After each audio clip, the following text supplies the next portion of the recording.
کی بابرکت شب ولادت امام حسین علیہ السلام کی مناسبت سے آپ سبھی شرکاء کو تہ دل سے تبریک و تہنیت پیش کرتے ہوئے جو حضرات باہر تشریف فرما ہیں ان سے گزارش گزار ہوں کہ وہ اندر تشریف لے آئے تاکہ پروگرام کا باقاعدہ آغاز کیا جا سکے. يوفون بالنذر ويخافون يوما كان شره مستطيرا.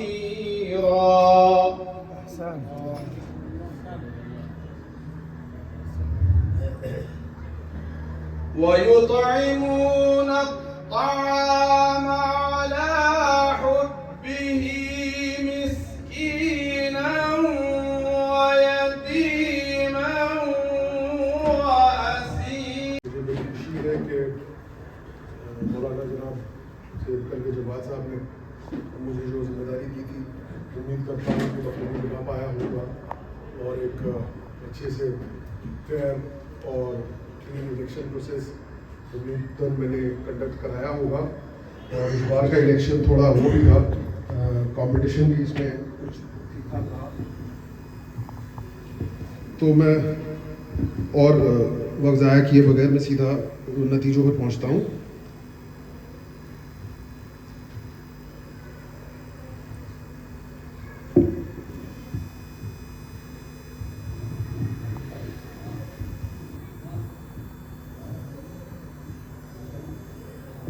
اس میں جو ہے نامینیشن 20 اور 21 جنوری کو بھرے گئے تھے, جس میں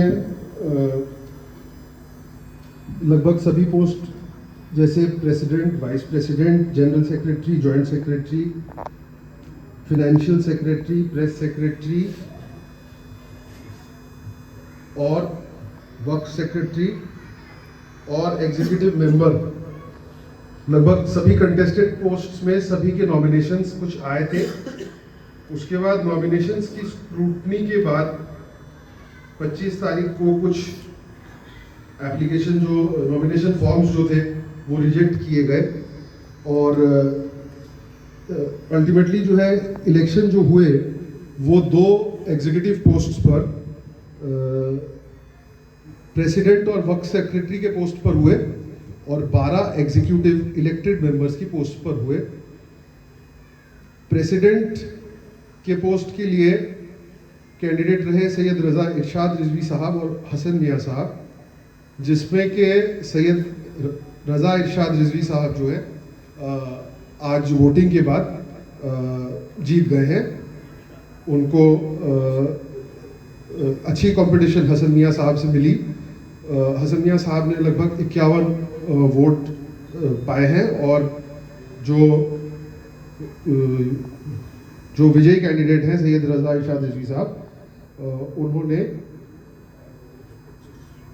125 ووٹس سیکیور کیے ہیں. وقف سیکریٹری کے پوسٹ پر سید محمد جامی رضوی صاحب نے 131 ووٹ سیکیور کیے ہیں, اور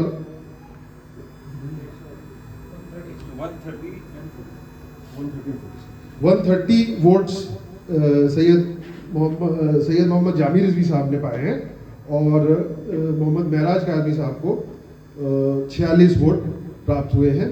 تو اسی طرح سے وقف سیکریٹری کے پوسٹ پر سید محمد جامی رضوی وجے ہوئے ہیں.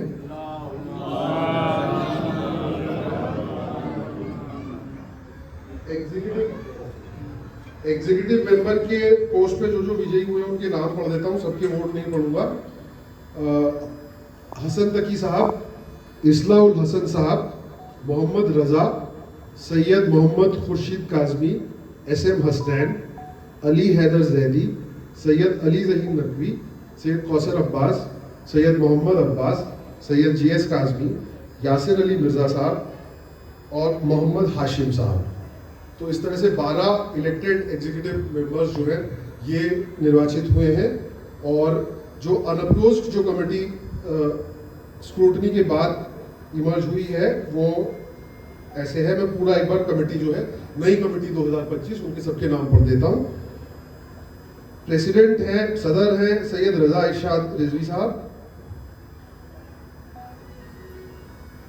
وائس پریسیڈنٹ نائب صدر صاحب ڈاکٹر محمد علی لاڈلے صاحب. جنرل سیکریٹری پر سید بہادر عباس نقوی صاحب. جوائنٹ سیکریٹری کی پوسٹ پر سید شہزاد حسین صاحب. فائنینشیل سیکریٹری کی پوسٹ پر ہیں احمد ڈوسا صاحب. پریس سیکریٹری پہ نیسم رضا صاحب. آڈیٹر انٹرنل جو ہے سید زیار حسین رضوی صاحب. وقف سیکریٹری سید محمد جانوی رضوی صاحب. اور ایگزیکٹو ممبرز جو الیکٹڈ ہیں ان کا نام میں آپ کو بتا ہی چکا ہوں. تو ان تمام نئے جو چنے گئے ممبرز ہیں ان کو میری طرف سے بہت بہت مبارکباد. اور امید کرتا ہوں کہ جو نئی کمیٹی چنی گئی ہے وہ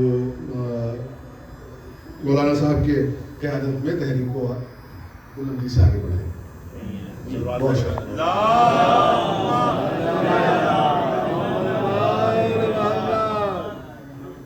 جائے گا اور نہ درگاہ کی طرف جو آنکھ لگا کے بیٹھے, چاہے وقت بل کی نگاہ سے, چاہے یہ کسی بھی طریقے سے درگاہ کو نقصان پہنچانا چاہتے ہیں, ہم درگاہ کی تمام جائیدادوں کی وقف امام حسین کی دل و جان سے حفاظت کریں گے. آپ لوگوں نے جو یہ ذمہ داری دی ہے بہت بڑی ذمہ داری ہے. آنے والا وقت بے انتہا ذمہ داری بھرا ہے. جس طریقے سے وقف بل اور 123 پراپرٹیز کا بحال چل رہا ہے اس کے اندر کربلا ہماری شامل ہے.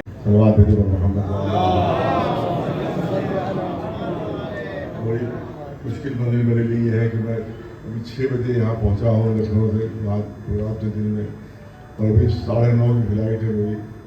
تو 7:30 بجے مجھے نکل جانا چاہیے یہاں سے تاکہ آگے میں فلائٹ ملا, کیونکہ شام کو پھر پروگرام ہے. تو میں صرف گھنٹہ سوا گھنٹے کی خالی یہاں پر حاضر ہو سکا ہوں. تو یہ مشکل میرے لیے. بہرحال جو حضرات کامیاب ہوئے ماشاء اللہ ان سب کو مبارکباد کہ انشاءاللہ وہ انتہائی خلوص کے ساتھ اور انتہائی اپنی محنت کے ساتھ اور اپنی تمام صلاحیتوں کا استعمال کرتے ہوئے انشاءاللہ یہ تمام اوقاف کی خدمت جس طرح سے کرتے ہیں وہ کریں گے. کچھ لوگ پرانے ریپیٹ ہوئے ہیں, کچھ لوگ نئے ہوئے ہیں. جو نئے ہیں انشاءاللہ اپنی صلاحیتوں کا استعمال کریں گے, اور جو نئے لوگ آئے ہیں انشاءاللہ وہ بھی اس سے زیادہ خدمت کریں گے. سر پرانے لوگ خدمت کر کے آئے ہیں, اور جن لوگوں کا اتحاد نہیں ہوا ان سے گزارش ہے کہ وہ بھی اپنے جو تعاون ہے وہ جاری رکھیں گے انشاءاللہ, اور اس سلسلے میں کوئی ان کی طرف سے کوئی کوتاہی نہیں ہوگی.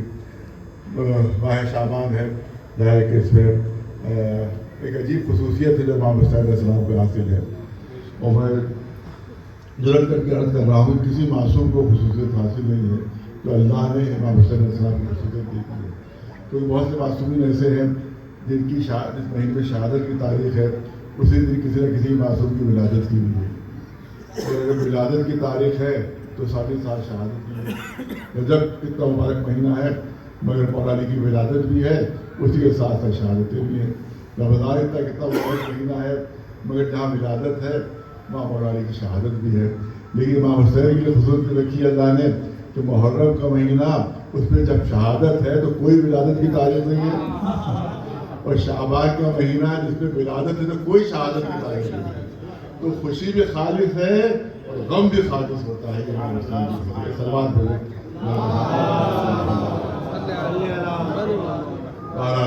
جو میں تجارت کر رہا ہوں اس میں خود بھی شامل ہوں. بے تحاشا الزامات لگا دیے جاتے ہیں, منہ پھاڑ کے الزامات لگائے جاتے ہیں, اور یہ سوچے سمجھے بغیر جھوٹے الزامات پر کے اوپر حشر کیا ہوگا, میدان حشر ملک کا حشر کیا ہوگا, بغیر اس کے الزامات لگا دیے جاتے ہیں, تہمتیں لگائی جاتی ہے. تو میں کرنا چاہتا ہوں کہ اگر کوئی ایک دمڑی بھی اگر وقت کی ناجائز استعمال کرے اپنے اوپر, ایک دمڑی بھی, ایک پیسہ بھی وقت امام حسین علیہ السلام کا اگر کوئی اپنے اوپر ناجائز استعمال کر رہا ہو تو اس کا وہی حشر ہوگا جو امام حسین کے کربلا میں خیموں کے لوٹنے والوں کا حشر ہوگا, اس سے کم ان کا حشر نہیں ہوگا. لہٰذا بھیانک الزامات لگا دیے جاتے ہیں. یہ بھیانک الزامات جو ہیں ارے بچے شاہ فرمایا جو کسی کو کہ تو غلط الزام لگاؤ گے تو جب تک خود اس الزام میں مبتلا نہیں ہو جاؤ گے تو مرو گے نہیں.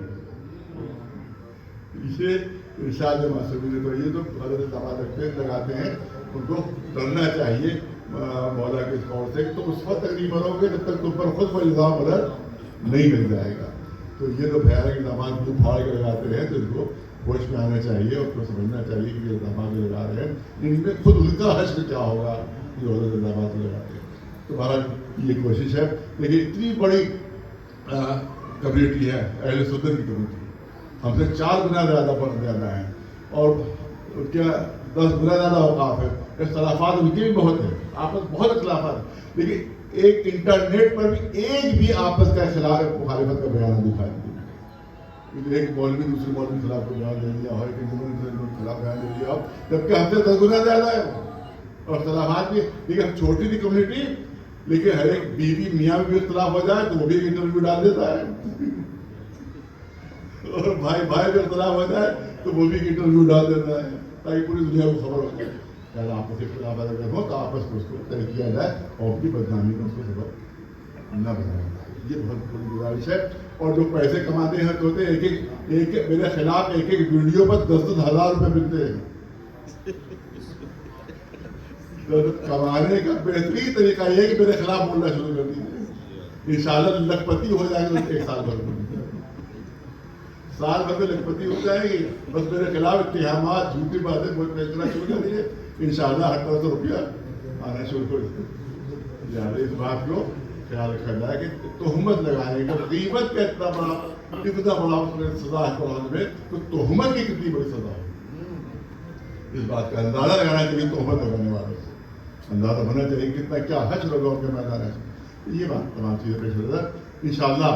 بہرحال سب کو بہت بات دیتا ہوں پھر, اور انشاءاللہ امید ہے کہ جو کام انشاءاللہ ہو رہے ہیں اس کو بہتر طریقے سے انجام دیے جائیں گے. اور خاص طور سے جو بات ہمارے بات سامنے کہی ہے کہ کیونکہ جو بل پیش ہوا ہے وہ پہلے یہاں پہ دیکھیے بورڈ لگا ہوا ہے کہ GPC کا دھوکہ ہے. یہ جس دن GPC کا اعلان ہوا تھا اسی دن میرا اعلان تھا, اور اب تک آپ جا کے دیکھ لیجیے کہ لگا GPC کا دھوکہ ہے, اور وہی ثابت ہوا ہے پورا. کیونکہ انہوں نے ان کی میجارٹی تھی BJP والوں کی, انہوں نے تمام تجاویز کو مسترد کرتے ہوئے اور سب کو پامال کرتے ہوئے اپنے پیروں سے وہی پورا بل جو ہے واپس کر دیا. بالکل سب صحیح ہے, سب صحیح, جس میں سوائے نقصان کا اور کچھ نہیں ہے. بہت بھیانک بل ہے, جیسے میں نے کہا تھا یہاں پہ پہلی پریس کانفرنس ہے کہ یہ بہت بل نہیں بلکہ سانپ کا بل ہے, جس میں صرف زہر ہی زہر بھرا ہوا ہے, اس کے علاوہ کچھ نہیں. لہٰذا اس کے خلاف خدا نخواستہ ہے بل ابھی پیش نہیں ہوا ہے, پارلیمنٹ میں پیش نہیں ہوا, اگر خدا نخواستہ پاس ہو گیا تو بھیانک اوقاف کو نقصان پہنچے گا. اس کے لیے اس کی تحریک چلانا ضروری ہے, اس کے لیے عوام کے سامنے آنا ضروری ہے, علماء کے سامنے آنا ضروری ہے, ورنہ میدان حشر میں وہ جواب دہ ہوں گے. بلکہ یہی اسی دنیا ہی میں امام زمانہ کے وہ غدار قرار پائیں گے اگر اس سلسلے میں خاموشی اختیار کی گئی اور مصلحت پسندی اختیار کی گئی. لہٰذا اس سلسلے میں ہمیں تحریک چلانا ہوگی, زبردست تحریک چلانا ہوگی, اور اس سلسلے میں ہم خاموش نہیں بیٹھنا ہے. اور یہ بل جو ہے وہ منظور نہیں ہونا چاہیے, ایسی ہم تحریک چلائیں انشاءاللہ. لہٰذا اس سلسلے میں جو بھی آپس میں مشورہ کر کے اعلان ہوگا تو اس سلسلے میں تحریک آگے بڑھائی جائے گی. اس میں علماء کی بہت بڑی ذمہ داری ہے تاکہ وہ عوام کو سلسلے کا پتہ کریں, اور انشاءاللہ کامیابی ہمیں ملے گی کیونکہ یہ امام زمانہ کی جائیداد ہے. انشاءاللہ ہمارے امام کی طرف ہماری مدد ہوگی, اور انشاءاللہ اس کوہ پہ انشاءاللہ بھی کامیابی, انشاءاللہ فتح اور کامیابی عطا ہوگی اللہ کی طرف سے, انشاءاللہ مولا کی طرف سے. پھر تمام لوگوں کو جو متفق مبارکباد دیتا ہوں, سب کے دعا گو ہوں کہ انشاءاللہ وہ انشاءاللہ اللہ ہم کی توفیقات میں اضافہ فرمائے انشاءاللہ, اور زیادہ سے زیادہ اوقاف کی خدمت کرے, زیادہ سے زیادہ اوقاف کی ترقی ہو انشاءاللہ. اوقاف کی ترقی اسی کے ذریعے سے ہمارے قوم کی بھی ترقی ہو. حقیقت یہ ہے کہ اگر اوقاف صحیح کام کریں, لکھنؤ میں کتنے ایسے اوقاف ہیں, پورے ہندوستان میں کتنے اوقاف ہیں, جو اوقاف ہیں کہ صحیح معنوں میں ان کا اقتدار درست ہو جائے تو ہماری قوم میں نہ کوئی بیکار رہے گا, نہ کوئی فقیر رہے گا, نہ کوئی بے گھر رہے گا, نہ کوئی بے در رہے گا, اگر صحیح معنوں میں اوقاف درست کام کریں. اتنی بڑی جائیدادیں ہمارے پاس ہیں, اتنی بڑی جائیدادیں, مگر کیونکہ تباہی بربادی بچی ہوئی ہے. انشاءاللہ کوشش ہوگی کہ بہتر سے بہتر کام ہو, اچھے سے اچھا کام ہو, اور انشاءاللہ اوقاف جو دشمنوں کی نگاہیں لگی بھی انشاءاللہ وہ سب بھی ناکام ہو, اور انشاءاللہ جو ہمارے چاہنے والے ان کی جو سلسلے کی تمنا انشاءاللہ وہ پوری ہو. اور اللہ کی مدد شامل حال رہے اور امام زمانہ اسلام کی مدد انشاءاللہ کامیابی ہمارے قدم چومے گی. دشمن ناکام ہو کر رہے گا, مخالفین انشاءاللہ ناکام ہو کر رہے گا, کیونکہ اللہ نے ارشاد فرما دیا ہے ان فتح کا فتح مبینہ, ہم تمہیں کھلی ہوئی فتح عطا کرتے رہیں گے. ایک سلوات دے دو نا.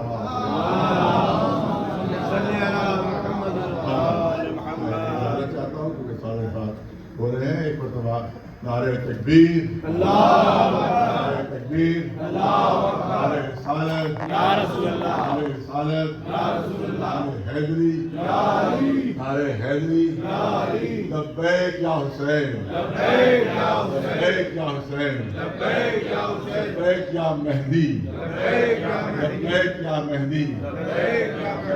محبت میں اللہ اور معصومین کو گواہ کر کے اس بات کا عہد لیتا ہوں اور حلف اٹھاتا ہوں کہ وقف امام حسین علیہ السلام, درگاہ شاہ مرداں, بڑی کربلا, بارہ دری, چھوٹی کربلا, یعنی جتنے بھی اوقاف ہیں ان سے کوئی بھی غداری نہیں کروں گا. دل و جان سے خدمت انجام دوں گا. ہر حال میں وقف امام حسین علیہ السلام, درگاہ شاہ مرداں اور دیگر اوقاف کی حفاظت کروں گا اور ان اوقاف کو کوئی نقصان نہیں ہونے دوں گا. اور جو درگاہ شاہ مرداں اور اوقاف کے مخالف ہیں ان کا میں ہمیشہ مخالف رہوں گا اور ان سے اظہار نفرت کرتا رہوں گا. صلوات بر محمد.